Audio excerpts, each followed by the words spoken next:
Hi again, this is Dion from Mummy Mosaics and welcome back to my channel.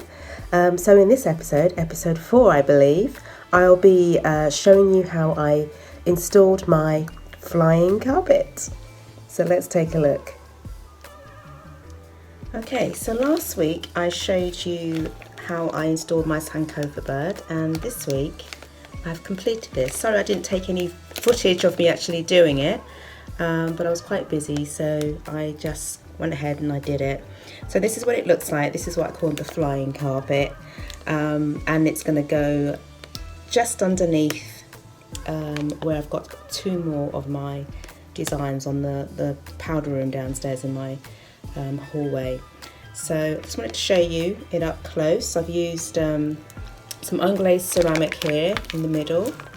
The white pieces here, I've used some, and the blue as well as unglazed ceramic. I've used some Vitreous Bisasa tiles in the blue, and a bit of kind of decorative glass here, pops there, and then this is stained glass which I've cut into strips around there. So it all goes with the theme of the wall. So yeah, I'm gonna now put this on the wall, and we shall work on the next piece.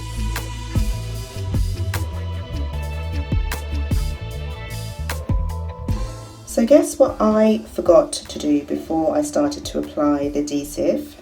I forgot to cut around the mesh. So I'm going to have to carefully do that now before I install it onto the wall. Sometimes these mistakes happen, but I'm glad that I remembered what I was doing before I actually tried to stick it to the wall. So, lesson learned.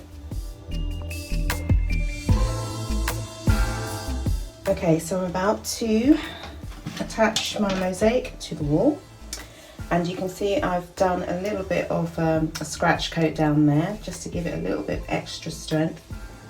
Hopefully I've got this the right way up. Yes I do. And I'm just gonna attach it like that. Could have done with a little trowel actually just to tap it in.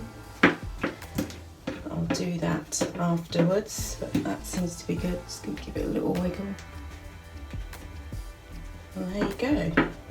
So what I'm probably going to do now is just go through these bits here, just making sure I clean out all the bits so that I can get some grout in there when it's time to grout. But it looks like it's got a good contact there. Everything is secure. And as you can see, I've moved it down as well. So originally I think I had my markings a little bit too close to this piece here, but I've made it a little bit more even. And I'm probably going to add a couple more here. I did think I was going to just use the 2 symbols that are down below, but I think I'm actually going to add a couple more just to fill up the space a bit more before I infill with some white tiles. But there you go.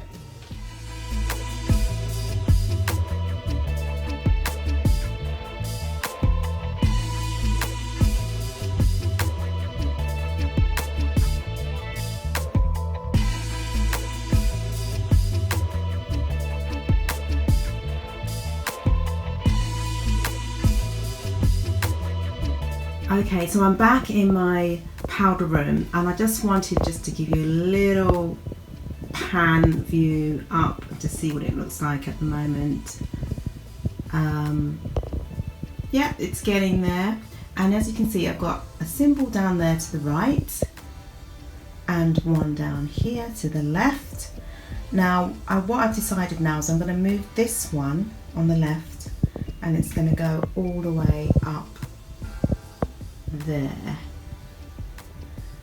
simply because I don't want to be going all the way down to the bottom round to the toilet. So what I'm thinking I'm going to do is just kind of do like a swirly kind of pattern to finish it off down the bottom.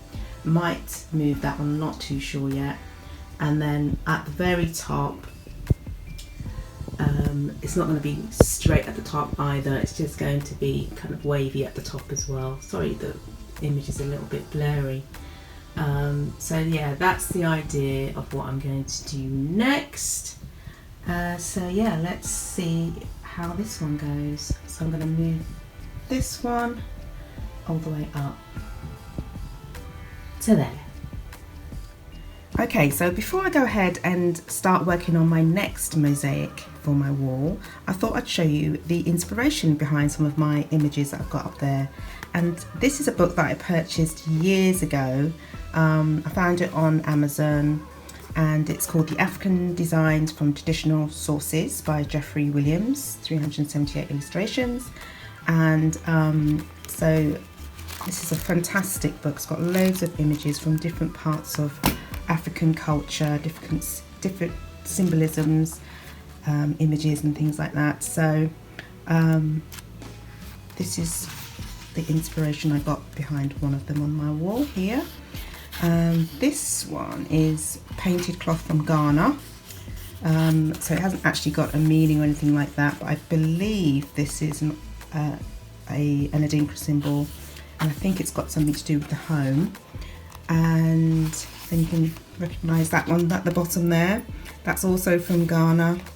2 Ashanti cast bronze gold weights. So I don't know what the weights look like originally, but this was the inspiration behind that image I've just posted. So I thought I'd show you that in case you're wondering where I've got my inspiration from, and you might want to purchase this book yourself. Okay, let's get on with the next mosaic.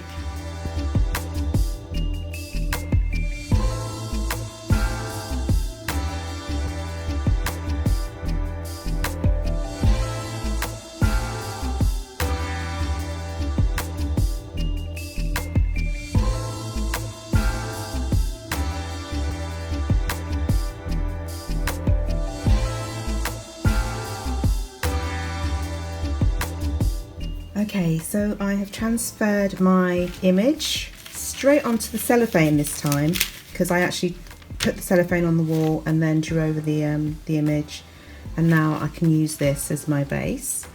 And I'm going to use some recycled mesh that had some old tiles on, and then it doesn't quite fit. Oh, it does actually, yeah, just about fits that way. So now I can put it upside down actually. Now I can see straight through that, and I can work directly onto the mesh. This is called the double indirect method. I'm just going to tape it down so it doesn't move when I'm working. Another bit over here, and I am ready to go. Okay, so I am going to go a little bit gold with this just to match the other symbol that's up on the wall. So I need a little bit of continuity and balance, and I've got a few of these gold and bronze. I'll show you them here. They're different colours. There's that one as well. But I'm going to go with this one. Just trying to find the right ones, and I quite like this pattern here that I'm creating here. And the thing is, with the beauty of working in mesh is that you can change your mind at any point and just kind of adapt the actual design that you've done originally. So I quite like that. And what I'd love to do is like a gold outline as well. However, on experience, these don't cut very well. I'm going to try. Let's have a go. I'm going to have a go and see what happens. It's probably going to prove me wrong now. Ugh, very difficult. Yeah, it's really hard to cut these tiles. Yeah, it's not even going to go. So I'd really love to have like a lovely borderline of gold all the way around. So I'll try and see if I can find any other materials I can use. And then I'm going to probably fill in, make this a little bit wider so it still has the oval shape in between those 3 beautiful tiles. And then obviously I've got these designs here, which I'm not quite sure I'm going to do yet. But yeah, I'm going to start off with those like that, and then see how I go.